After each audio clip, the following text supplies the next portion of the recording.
بسم الله الرحمن الرحيم. يسبح لله ما في السماوات وما في الأرض الملك القدوس العزيز الحكيم.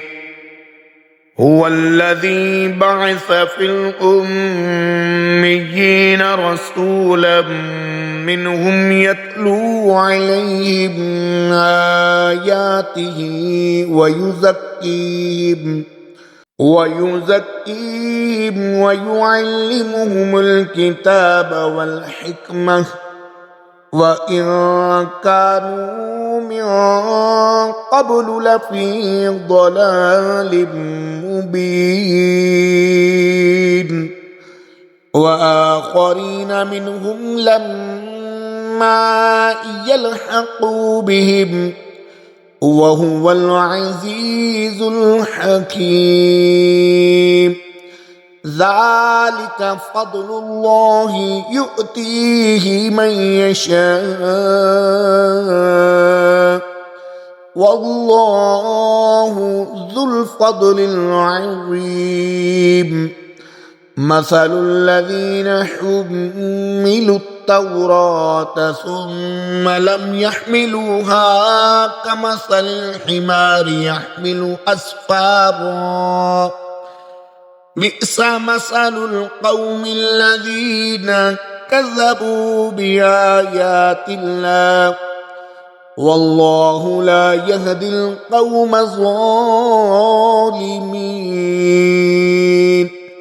قل يا أيها الذين هادوا إن زعمتم أنكم أولياء لله من دون الناس فتمنوا الموت إن كنتم صادقين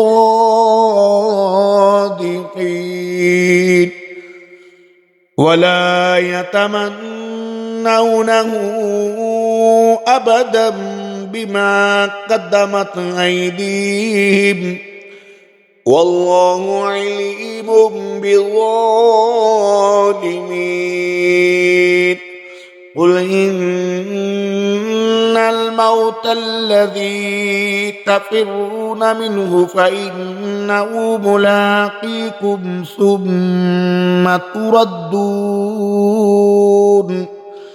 ثم تردون إلى عالم الغيب والشهادة فينبئكم بما كنتم تعملون.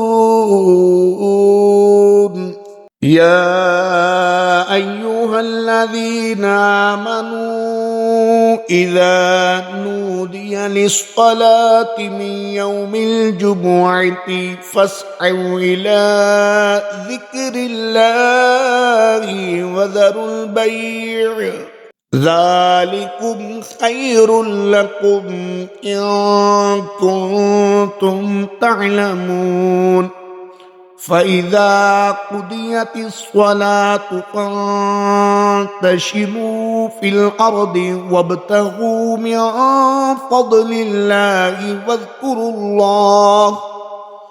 واذكروا الله كثيرا لعلكم تفلحون.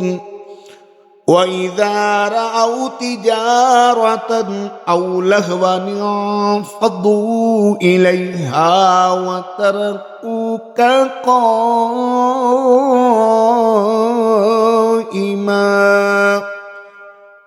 قل ما عند الله خير من اللهو ومن التجارة والله خير الرازقين.